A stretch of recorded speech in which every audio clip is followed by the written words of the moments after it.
ধন্যবাদ আজকের সভাপতি এবং অতিথিবৃন্দ সামনে উপস্থিত আমাদের যারা অতিথিবৃন্দ তাদেরকে আমার সংগঠনের যেসব সদস্য আছে তাদেরকে আমাদের আন্তরিক অভিনন্দন জানাচ্ছি।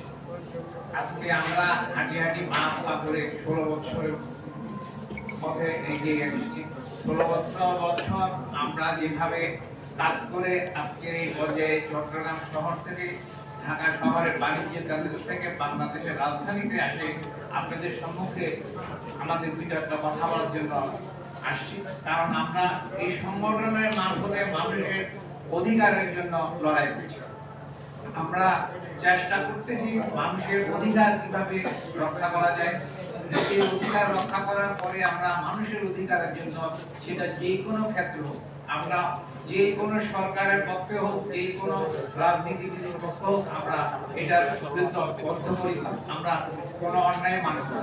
কারণ আমরা যে ন্যায়ের কথা বলি, ন্যায়ের কথা বলে আসছি এবং আগামীতেও বলব। কারণ আমরা কোনো অন্যায় কাজ করি না। কারণ অন্যায়ের জন্য আমরা যুদ্ধ ঘোষণা করতে চাই। এই বলে আমি আমার বক্তব্য শেষ করছি।